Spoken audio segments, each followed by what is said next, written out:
Alright, so to start this haircut off, we're going to detangle his hair. I did wash it prior to him getting into the chair. But as you can see, my youngin got a crazy hairline, so we're going to get him right today. We're going to start by cutting it down with our detachable clippers.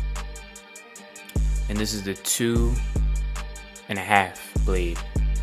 And I'm starting at his crown. This is the first time I ever cut his hair. I actually cut his brother's hair.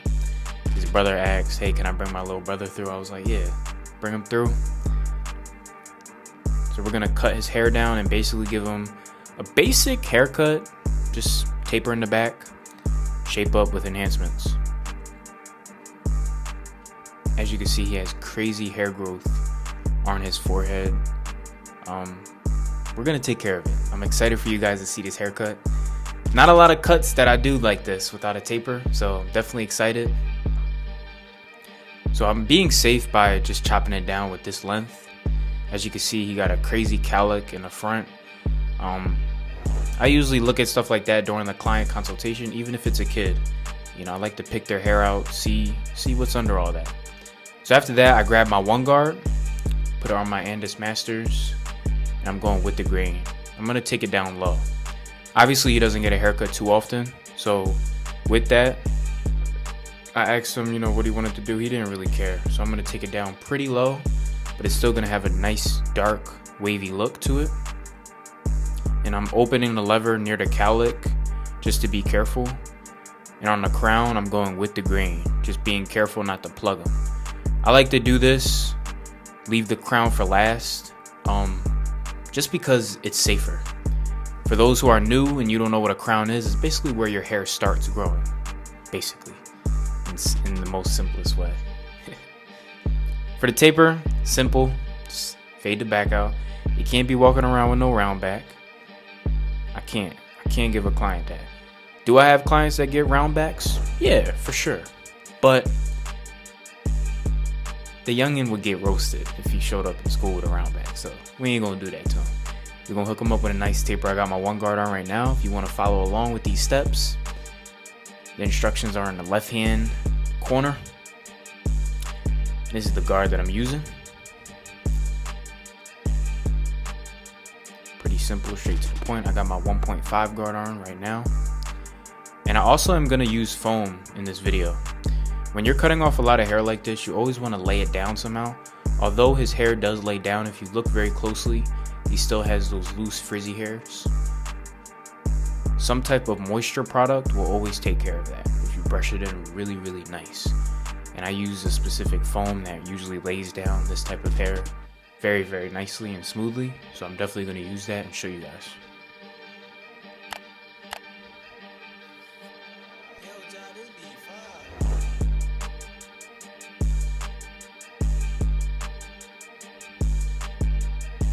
Now that the taper's finished, we're going to shape them up. Starting around the ear, going towards the back. Being careful not to cut him. He is a kid, so his skin is more sensitive. Now notice what I do with the sideburns. At first I was going to keep him, but then I was like, nah. Let me give him that signature Philly lineup. For those who are new, I am located in Philadelphia. If you want to book a haircut, just go down in the description, click the link. This is the signature haircut in our city, especially a few years ago. It's not too popular now, but it's sharp, man. It's sharp. Using the rake-in method just to take down some of the dark spots. You know, the shape up kind of allows you to put your rough draft in of the haircut. As you can see, my blade's gliding, man. I'm not pressing too hard, just dragging it. It's like drawing, really. Even though I actually suck at drawing. Believe it or not, most barbers are good at drawing and painting and stuff. I suck at that. But I'm a good barber, if I do say so myself. Look at the hairline. See that? We're gonna use some liquid razor. We're gonna spray it lightly. Now mind you, I already shampooed his hair, so it's free of dirt and grime and extra moisture, unneeded moisture. So we're gonna start by starting in the middle. Now notice I didn't take it all the way back. Granted, we do have to push the corners back, obviously, in order to give him a straight hairline. But I added a ghost line in the middle. A lot of barbers would have took that back unnecessarily. But he's a kid, you don't want to do that because the hair won't grow back, possibly. So we're keeping it as natural as we can. and we're doing our C-cups right now. His C-cups are also uneven, so I had to match both sides up. And his hair is so thick right there in his forehead area, I had to switch clippers. Otherwise, I would have cut his eyebrow, and that would not have been good. So as you can see, I'm like using the corner. It's tricky dealing with someone who has a lot of hair on their forehead, because it's like you can't be aggressive as you would a normal client, because you're gonna take a chunk out their eyebrow, and that could ruin a haircut badly. Very, very badly.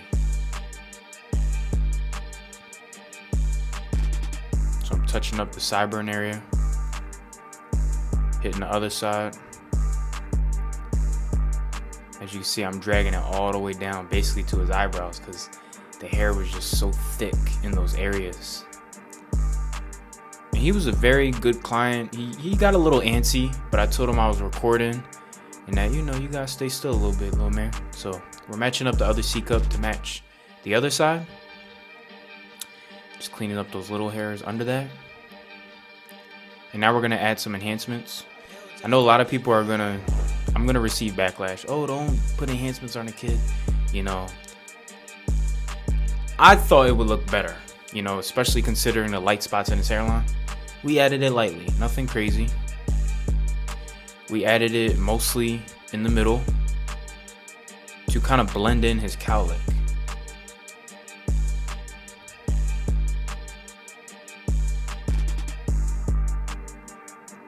Now we're matching up that C-cup. As you can see, the cut ain't even finished and it's fire.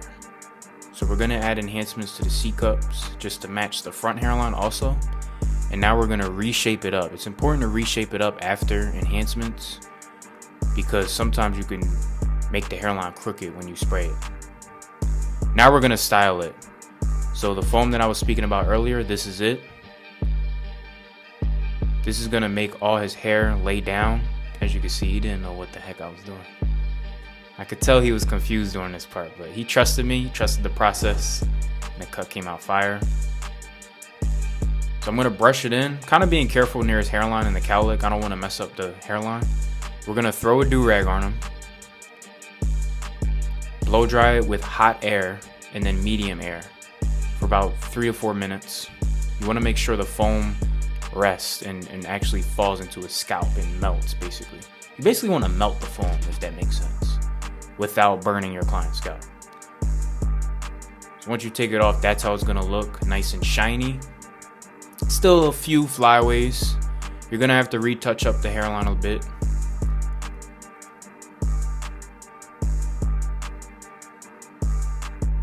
Now we're gonna use our razor, and this is really gonna make the haircut pop. Now I know you guys see those videos of like the extreme white line. We're gonna add an ash line, but not extreme amounts like that. I actually wiped it off, as you can see. Like, you can see it, but it's not gonna be extreme. I think extreme white lines look ugly.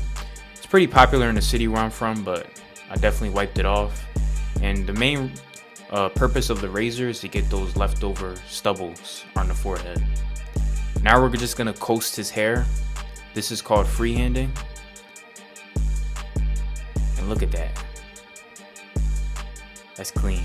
This is a classic haircut look. Like, this haircut was popular in the 2000s, I'd say, in the 2010s for sure.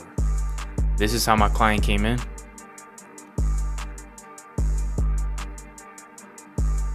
He was woofing badly.